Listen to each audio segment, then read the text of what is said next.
Hi, Matthias here from Pinegrow. Thanks for trying out Pinegrow Web Editor. In this video, I will walk you through the app so that you can quickly get up to speed. And at first glance, Pinegrow might appear complicated. It is true that it is not a simple app. There are so many powerful tools packed into the editor.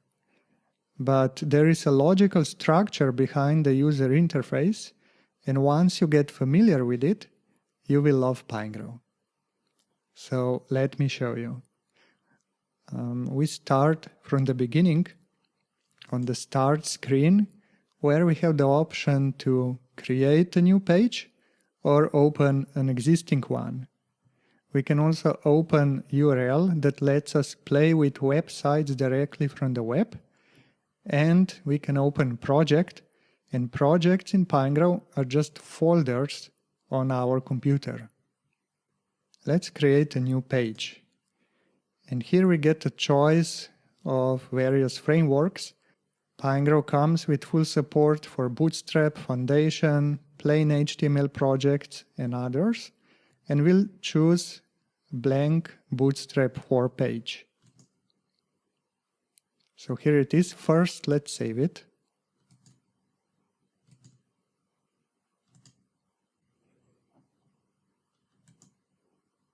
And Pinegrow offers to open the folder as a project, and we'll say yes. And now we see the structure of the folder of the project in the project panel. And please note that projects are only available in the Pinegrow Professional Edition. Let's make this a bit smaller. And on the other side of the screen, the tree panel shows the page structure. And at the moment there is not much on the page, just an empty Bootstrap container. So let's add elements to the page. We do that with the library panel. And there we have a bunch of framework-specific components, in our case Bootstrap 4. And after that, a set of HTML5 elements. Let's drag a row to the page. And in this case, we want the row to go inside the container element, but because we just dropped it on the page, it went into the body. And the tree panel is a great tool for precisely placing the elements. We can just move the row and place it into the container. An important thing to understand is that Pinegrow is not a painting app. So we don't paint elements on the page like we would in Photoshop and similar apps. Here we are working with the page's HTML structure. So let's say we want to add a column to the page. So we are not dealing with the location on the page where we will drop the column, but rather where in the structure of the page we will drop it. So in this case, we will drop it inside the row element. And then this in turn determines the position of the element on the page. And here we can see we have a couple of visual helpers that help us visualize columns in grid. We can switch off the column overlay. And once the element is selected, we can edit it. And the first panel is called Properties panel. And it has two parts. The top part shows classes, element ID, and the list of attributes. And we can toggle the classes and remove them, or we can use the Add Class tool to add classes to the element.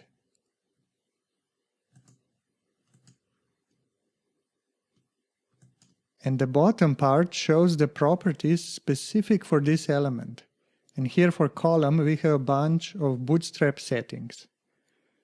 And all the changes we do are immediately visible on the page. And in fact we can open multiple page views. So in this case we have large display and here we have small display. And that is very handy when we are working with responsive properties That means that we can specify different values for different device sizes. For example, text layout, we can say on small devices it should be centered, and on medium and up it should be right aligned. And we can immediately see the result on the page views. So let's switch off the small page view for now. And all these settings map directly to Bootstrap classes. Pinegrow doesn't add anything of its own to the page. And when working with Bootstrap and Foundation, the library panel has additional tabs that display components just like they would appear on the page. Let's add a navbar to the page, and we can look here and find the version that we want. Dropping elements to the tree gives us the best precision over their location. And let's look for a slider. Let's insert it after the paragraph. And we can double click here to collapse the panel. And we have a special test clicks mode that lets us interact with the page. So for example, when test clicks mode is not activated, clicking here would select this element, but with test clicks enabled, we actually press on the element and we let the page handle this click. And let's not forget to switch this off. And we select the slider, the carousel, and there we also have controls that lets us pause and resume the slider. And let's select the column element again and go back to original alignment. And we can use, for columns, we can use resize handles. But note that this works just for columns. To resize other elements, we need to use CSS. And CSS styling in Pinegrow is done in the Style panel. And the Style panel has two parts. The top part shows all CSS rules that affect the selected element. And one of those rules is always selected. And the bottom part contains controls for editing the selected rule. Let's select the heading and let's change it. This is now H3. Let's change it into H1 by right-clicking on the title, and then here we say change element to H1. Okay, and by default in the style panel, all elements have style attribute item. And these are styles that are directly added to the element's style attribute. And this is an easy way to experiment with styling without thinking about classes and rules.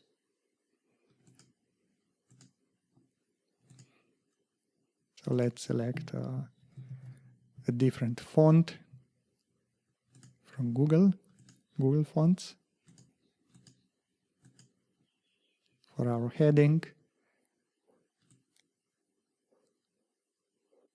And once we are happy with the styling, we can go to Style Attribute and use Save Element Style to CSS rule to create a proper CSS rule with this style.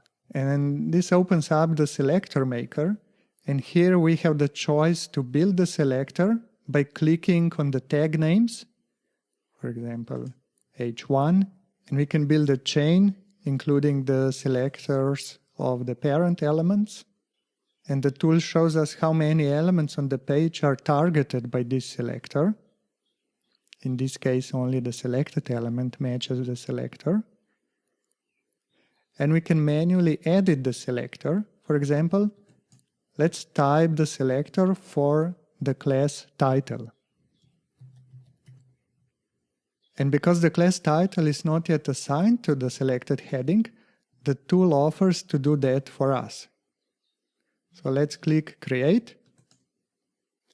So now we can see the new rule in the list of active rules for the heading. and we can select it and then go down and continue editing it with the style visual editor. And by default, these rules are collapsed. So we just get a list of the rules. And looking at the visual editor, we have a lot of controls for main CSS properties, including backgrounds, flags, shadows, transforms, transitions, and grid. Let's change the color of our heading, and we can pick up the color from the image on the page.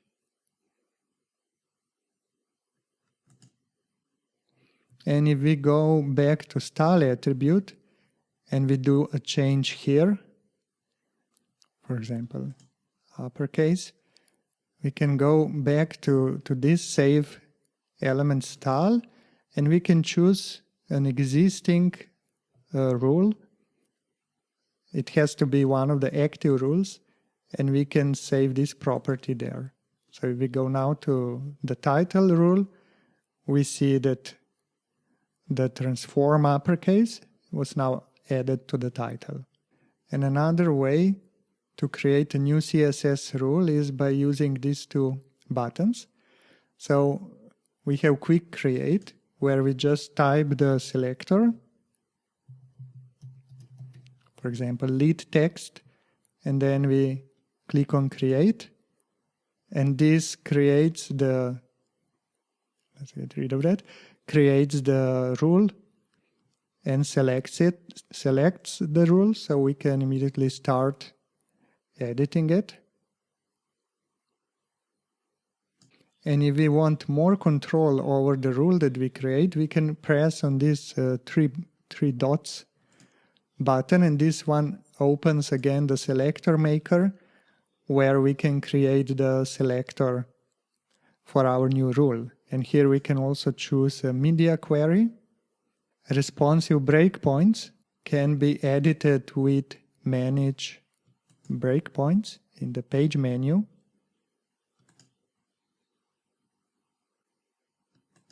Let's cancel this.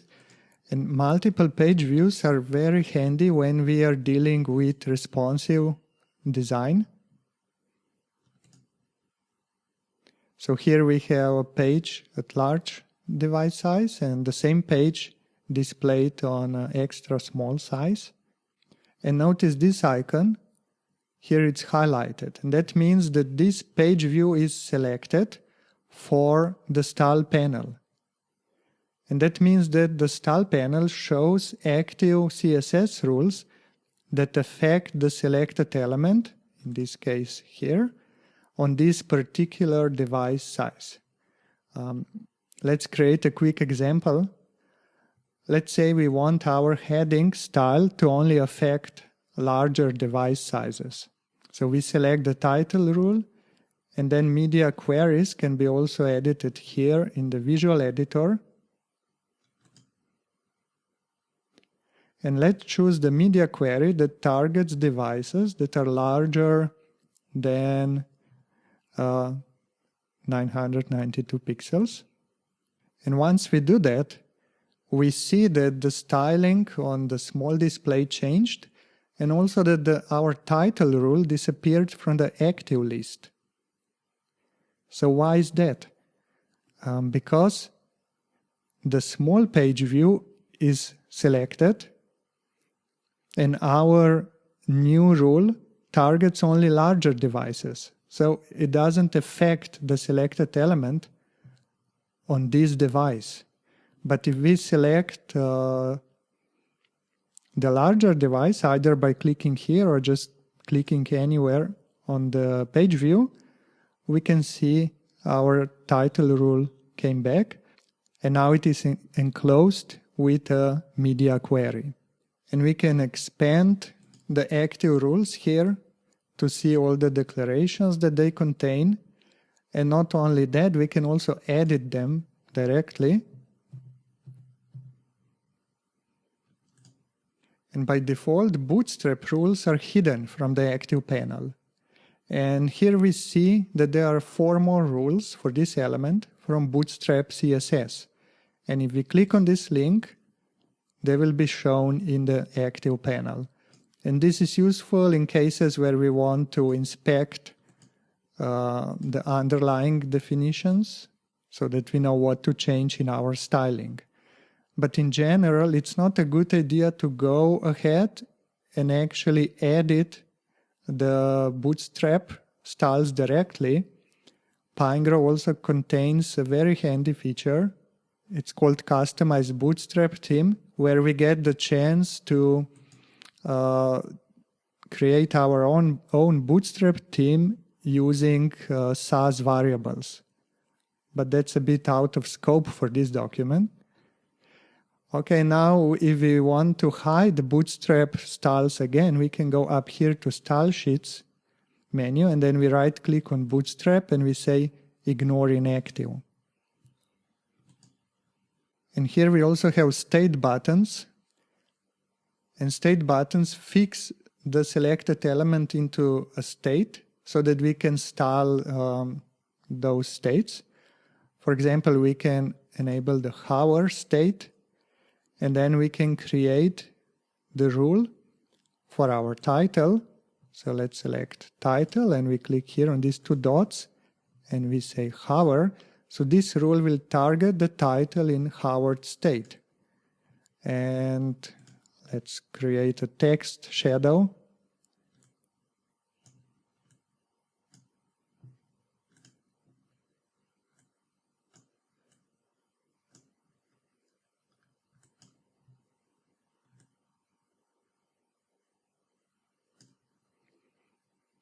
And this shadow will only be visible when we hover over the title. So now the title is fixed in a hover state. If I disable this, and then when I hover it with a mouse pointer, we get the shadow effect. And we can open individual style sheets in separate style panel tabs by clicking here. And here we have the list of all the styles, all the rules in this style sheet. And again, we can select the rules and edit them in the visual editor or directly here. We can also edit the code of the whole style sheet. And when we select a rule, the selector of this rule gets highlighted in the code. And all changes done here are immediately reflected elsewhere in the page view. Or if we change something here, we can see the change was reflected in the code as well. And that's one unique quality of Pinegrow, that we can have visual tools and code editing hand in hand, completely synchronized together. And we can use the same code editor to edit the HTML code of the whole page.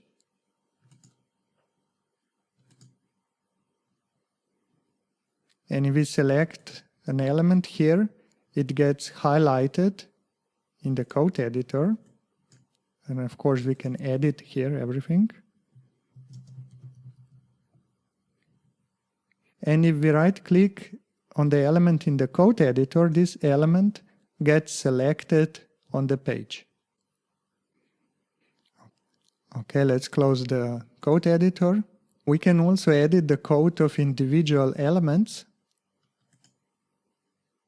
And here we can even switch into a simplified pack syntax. So then this is also a very handy way to add new elements to the page.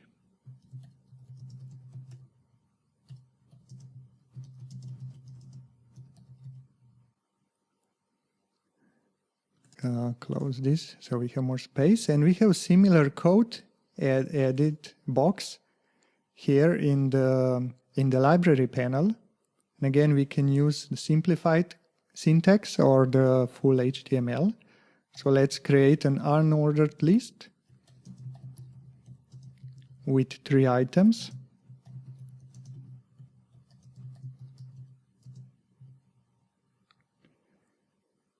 and we place it on the page.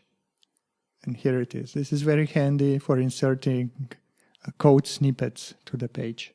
And we even have a separate panel that shows the code of the selected element. So this is handy if we always need to have the code displayed. And we can even rearrange panels. For example, let's place it here so that we have the code and the properties. They're all displayed there. And if we do a change here, we immediately see the change here as well. So let me take this back. And to edit the text on the page, we just double click on the text and we type.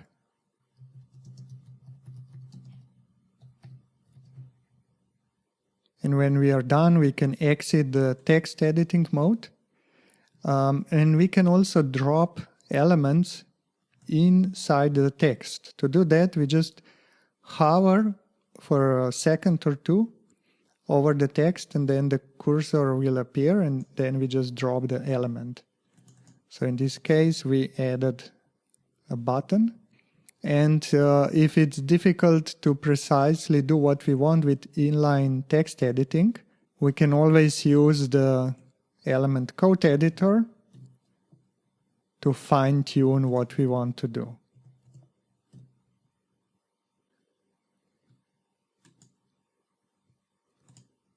And the selected element menu has many handy tools, like for editing the text, showing properties in a floating panel, quickly creating CSS rule, duplicating the element, deleting it, inserting new elements, and editing CSS grid.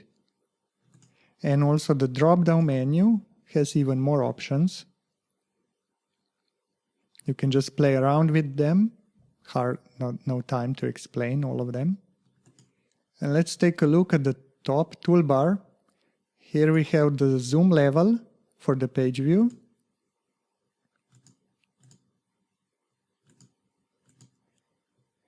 And display helpers lets us define which helpers we want to have and then toggle them off and on by pressing the icon or using the Command T shortcut. And this is the text editing mode that we covered already, and the test clicks. And then this is the code editor. And by default, JavaScript is enabled in page views in Pinegrow, and we can disable it for better performance and to see how our page works without JavaScript. And note that this only affects how the page is displayed during the editing in Pinegrow. And then refresh current view will refresh all page views and reload any JavaScript code on the page. And preview in the browser opens the page in the browser, and the current page, including all the changes, even if they are not saved yet, is displayed. And then here we have another button to open a new page view. And the next one is repeater. This is a handy tool. So we just type a number anywhere, let's say 10.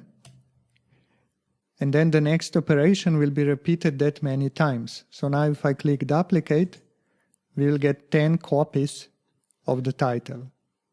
Let's undo. And the eye icon hides the user interface so that we can focus on the page. And if we want a panel to be open all the time, we can toggle this eye icon. And now if we hide the user interface, the tree panel will remain visible.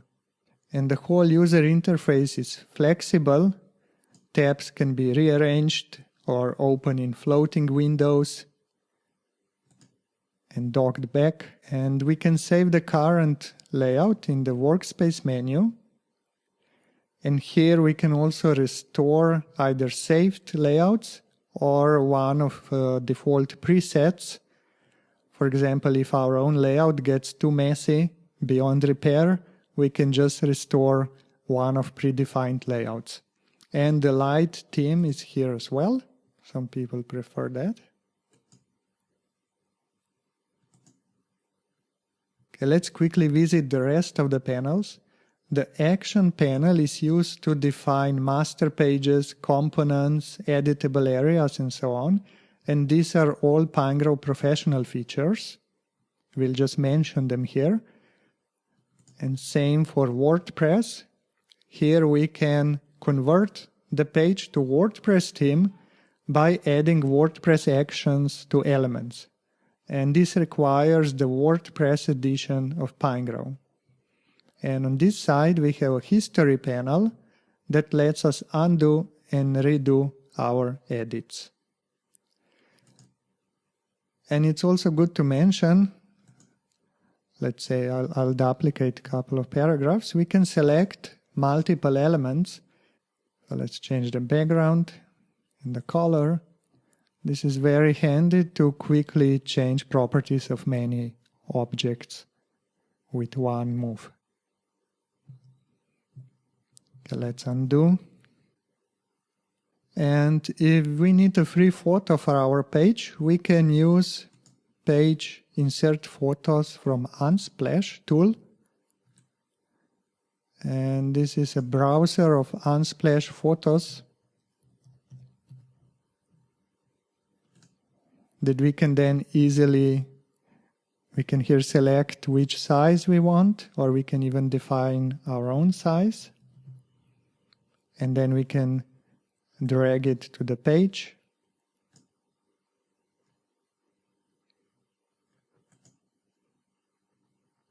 And we can right click for more options.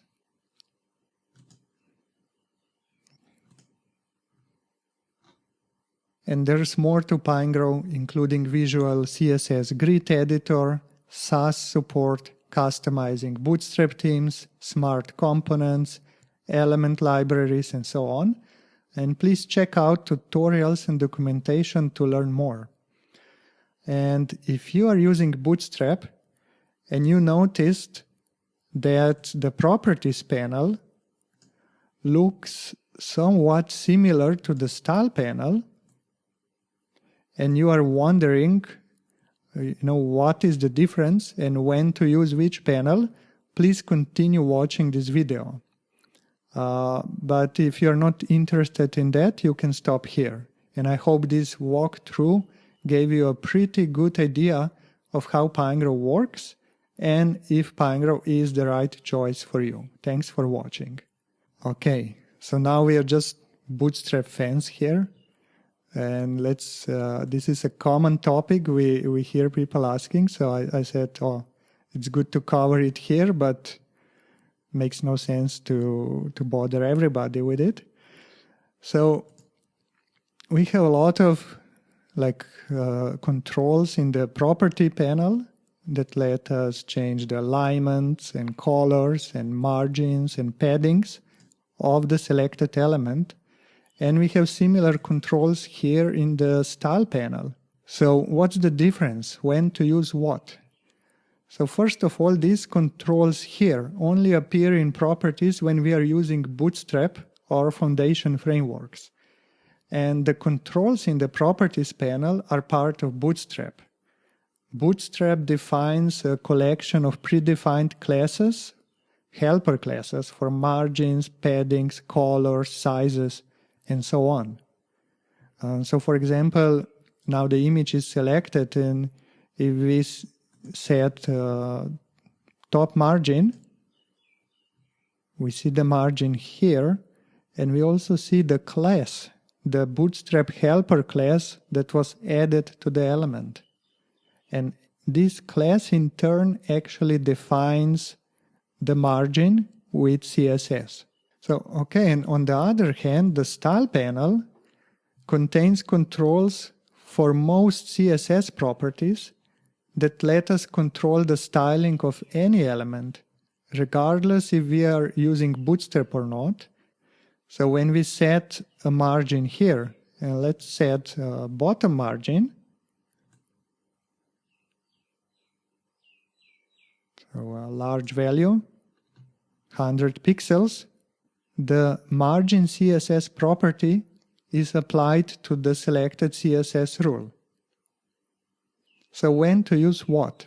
So a good guideline is to use Bootstrap controls whenever possible, and CSS controls when Bootstrap can't easily do what we want. So for example, if we are happy with this margin, then we can just use the Bootstrap margin helper. But if we want something else, like let's say in the bottom we wanted 100 pixels, and that's more than Bootstrap can give us, then we have to use the style panel and we have to use the CSS styling to do that. So I hope this clears it up a bit, and please check out our other tutorials and documentation and have fun with Pinegrow.